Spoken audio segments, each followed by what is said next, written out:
नमस्कार मित्रांनो, तर लाखात एक आमचा दादा या मालिकेमध्ये आपल्याला असं पाहायला मिळत आहे की सूर्या सगळीकडे समीरचा शोध घेत असतो, पण समीर त्याला कुठेच दिसत नाही. तो फोन लावतो, त्याचा फोनसुद्धा आउट ऑफ कव्हरेज दाखवत असतं, म्हणून त्याला खूप टेन्शन येतं. तो सगळीकडे शोधतो, कुठेच भेटत नाही, म्हणून तो पर्यायाने मंडपात येतो. मंडपात आल्यानंतर डॅडी म्हणतात की अहो जावई बापू, काय झालं? मुहूर्ताची वेळ निघून चालली, अजून कसं आलं नाहीत? तेव्हा सूर्या म्हणतो की अहो डॅडी, पाहुण्यांना खूप शोधलं, पण ते कुठेच सापडत नाही आहेत.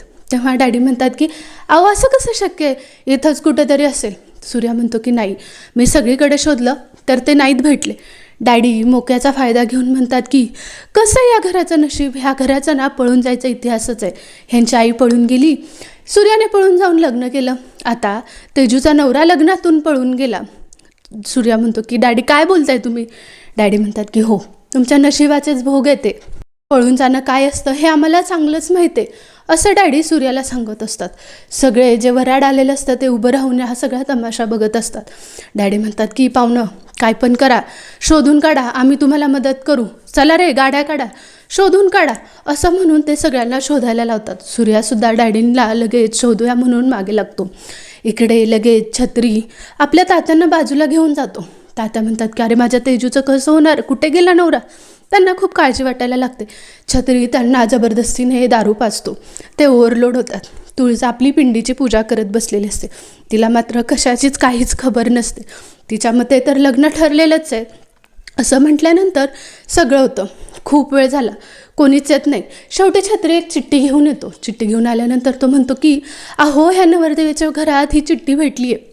सगळेजण उभे राहतात की त्या चिठ्ठीत काय लिहिलं आहे. छत्री चिठ्ठी वाचून दाखवतो. त्या चिठ्ठीत लिहिलेलं असतं की तेजू, खरंच माझा तुझ्यावर जीव जडवायचा होता. मला असं वाटलं होतं की तूच माझी लाईफ टाईम आहेस, पण काय करणार, तू तर खूप बोरिंग निघालीस.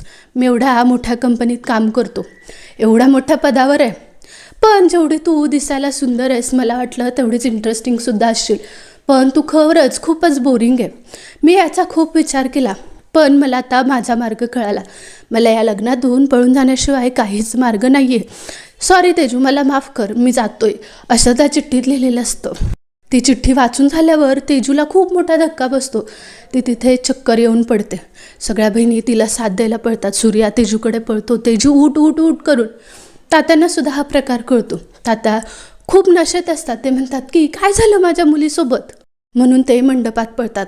त्यांनासुद्धा होश आवरून गेलेला नसतो, ते सुद्धा तिथेच पडतात. सूर्याला कोणाला आवरावं आणि कोणाला सांभाळावं काहीच कळत नसतो. तो तात्यांकडे जातो, त्यांना खुर्चीवर बसवतो. ते बिनशुद्धी असतात.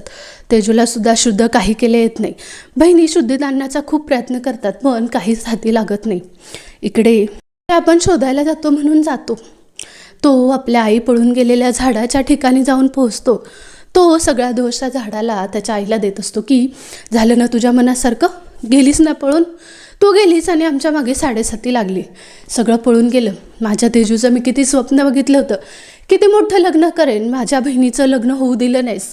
माझ्या बहिणीसोबत काय झालं, हे कसं माझ्या बहिणीच्या नशिबात हे आलं, म्हणून तो तिथे रडत बसतो. मागून त्याचे मामा येतात, त्याला धीर देत असतात. तू असं काय करतो, तेजूचं खूप चांगलं होईल, तू काळजी करू नको, भेटेल, असं म्हणून तो सूर्याला घेऊन जात असतो. काय इकडे मालिकेत खूप मोठा ट्विस्ट पाहायला भेटणार आहे.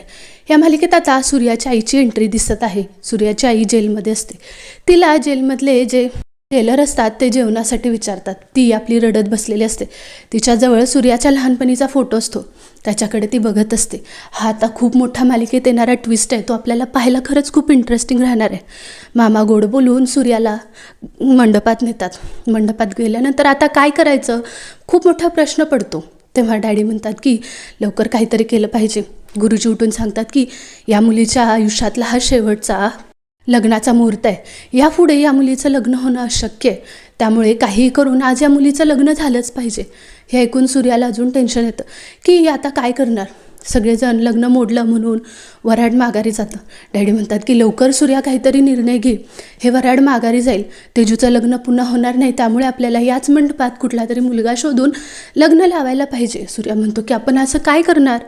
तेव्हा शत्रूच्या या तुळजाला हे सगळं माहीत पाहिजे म्हणून फोन करतात, पण तुळजा पूजा करत असल्यामुळे फोन उचलत नाही. त्यांना असं वाटत असतं की तुळजा खूप गुंग आहे, तुळजा मनापासून पूजा करत असते. इकडे डॅडी म्हणतात की गावातला कुठला मुलगा तेजूसाठी असेल उभा तर आम्ही लग्न लावायला तयार आहोत. गावातली गावकरी वैतागतात, म्हणतात की या अभागी मुलीशी कोण लग्न करणार आहे, हिची एवढी लग्न तुटलेत त्यामुळे कोणीच हिच्याशी लग्न करणार नाहीत. आणि डॅडी तुम्ही एवढ्या मोठेपणा दाखवता तर तुम्ही तुमच्याच मुलाचं का नाही लग्न लावून देत. डॅडी म्हणतात की होय का, आम्ही आमच्या मुलाचं लग्न लावून देऊ जावई बापू, तुमच्यासाठी आम्ही एवढं करू शकतो. कोणीच लग्न नाही केलं तर शत्रू तुमच्या तेजूशी बहिणीशी लग्न करेल असं म्हणून सांगतो. शत्रू खूप खुश होतो, त्याचा प्लॅन फायनली सक्सेसफुल झालेला असतो. तुळजाला याची मात्र काहीच खबर नसते. तेजूला मंडपातून बाहेर नेतात, ती आपली एका खोलीत जाऊन बसते. सगळे गावकरीसुद्धा तेजूच्या लग्नाला तयार होतात. आता सूर्या तेजूच्या लग्नाला हो म्हणतोय की नाही हे पाहणं खूप इंटरेस्टिंग राहणार आहे. तोपर्यंत तुम्हाला हा व्हिडिओ आवडला असेल तर आपल्या चॅनलला लाईक करायला, शेअर करायला आणि सबस्क्राईब करायला विसरू नका. थँक्यू.